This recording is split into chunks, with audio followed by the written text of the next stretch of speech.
오늘도 현장에서 땀 흘리고 계신 건축인 여러분, 그리고 우리 도시의 미래를 고민하시는 시민 여러분, 안녕하십니까? 어긋난 건축사입니다. 건축사 사무소를 운영하다 보면 가장 현타가 오는 순간이 언제일까요? 밤새 설계를 하고 법규 검토해서 낸 결과물이 하루아침에 변경될 때? 아닙니다. 이건 일상입니다. 진짜는 따로 있습니다. 바로 수주 과정에서 내 실력이 아니라 내 기업의 형태 때문에 문전박대 당할 때입니다. 누구는 2천만 원까지만 수익 계약이 가능하고 또 다른 누군가는 5천만 원까지 척척 계약을 합니다.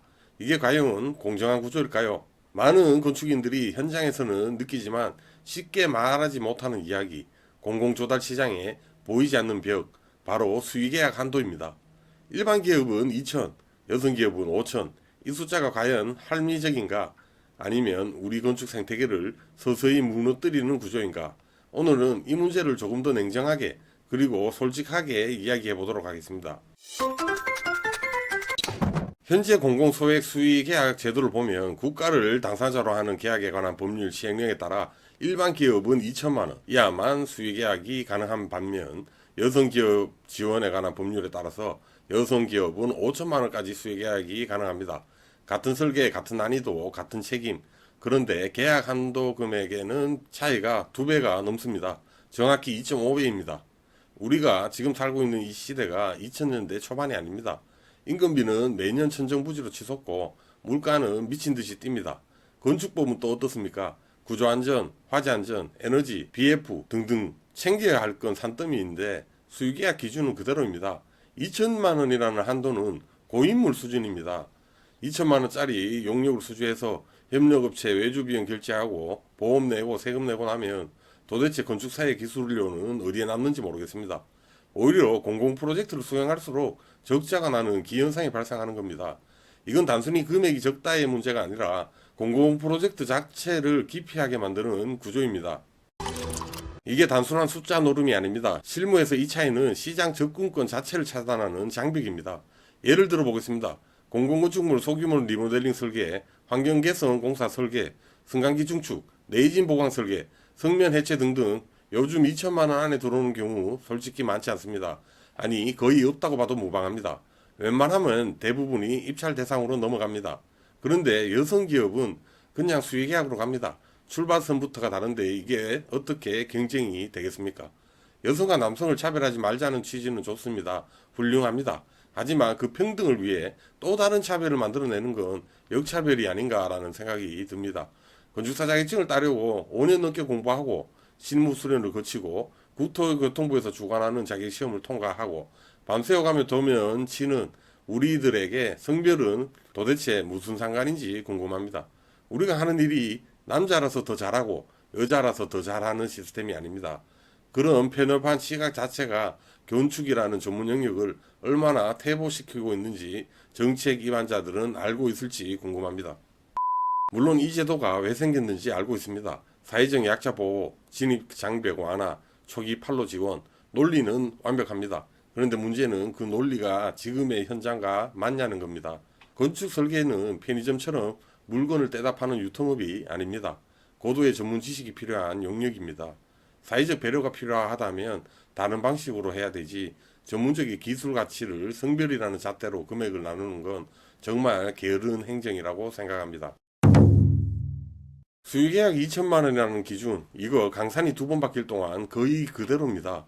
2006년 이후 소액 수의계약 한도가 2차례 정도 상향 조정되긴 했지만 지난 20년간 건축 물가 상승률, 인건비 상승분, 그리고 설계 품질 확보를 위한 필수 투입 비용을 고려하면 현재의 2천만 원은 턱없이 부족합니다.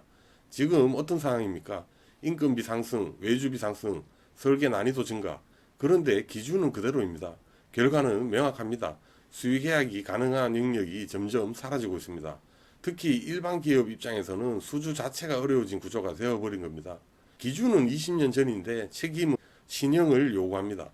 그러니까 일반 건축인들은 수주 자체를 포기하거나 울며 겨자 먹기 식으로 적자 수주를 합니다. 이게 건축 시장을 건강하게 만듭니까? 아닙니다. 부실 설계와 하도급 문제의 씨앗이 될 뿐입니다. 여기서 중요한 포인트 하나 짚고 가겠습니다. 제가 여성기업 혜택을 뺏자고만 하는 것이 아닙니다. 진짜 문제는 일반 기업 기준이 너무나도 낮다는 겁니다. 만약 일반 기업이 4천, 여성 기업이 5천원이었다면 지금처럼 현장에서 곡소리가 나지 않을 겁니다. 핵심 기준의 불균형과 현실 미반영이 문제가 됩니다.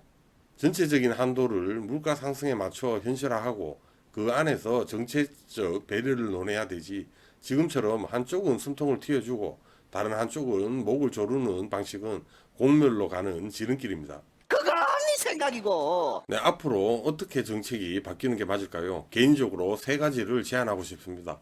첫 번째, 물가 연동형 한도제 도입입니다. 2천, 5천 같은 고정금액은 이제 의미가 없습니다.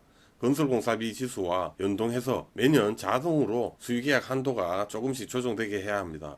이게 그렇게 어려운 일이 아니라고 생각합니다. 두 번째, 금액으로 차등을 두지 말고 기술력 평가에서 정책적 가점을 주는 방식으로 바꿀 필요가 있습니다. 실력 있는 업체가 수주하는 게 기본이 되어야 됩니다. 세 번째, 시장의 현실을 반영한 주기적인 조정입니다. 최소 2, 3년마다 현장 설계비를 전수조사해서 한도를 주기적으로 조정하는 시스템이 필요하다고 생각합니다. 이렇게 흘러간다면 공정성 확보, 정책 목적 유지, 시장 왜곡 최소화 세 가지가 동시에 가능해진다는 개인적인 생각을 해봅니다.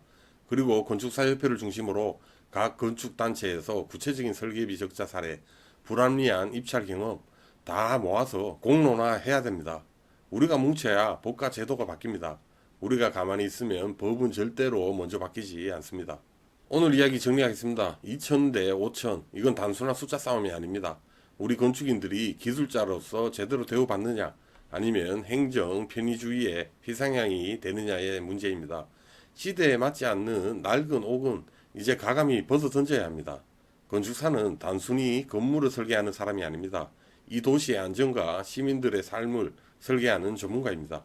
정부가 만들어 놓은 낡은 제도, 그리고 성별이라는 잣대로 실력을 재단하는 불합리한 구조 속에 우리 건축인들이 설 자리가 점점 좁아지고 있습니다. 저는 이 어긋난 판이 바로 잡아져야 된다고 생각합니다. 오늘 제 이야기가 불편하신 분들도 계실 겁니다. 하지만 그 불편함을 느끼신다면 여러분도 이미 이 제도가 어긋나 있다는 걸 본능적으로 알고 계신 겁니다. 오늘 영상이 도움이 되셨다면 구독과 좋아요 부탁드리면서 오늘 이야기는 마무리하겠습니다. 다음에 또 새로운 어긋난 건축 이야기로 다시 돌아오겠습니다. 감사합니다. 안녕히 계세요, 여러분. 누구인가? 지금 누가 기침 소리를 내어서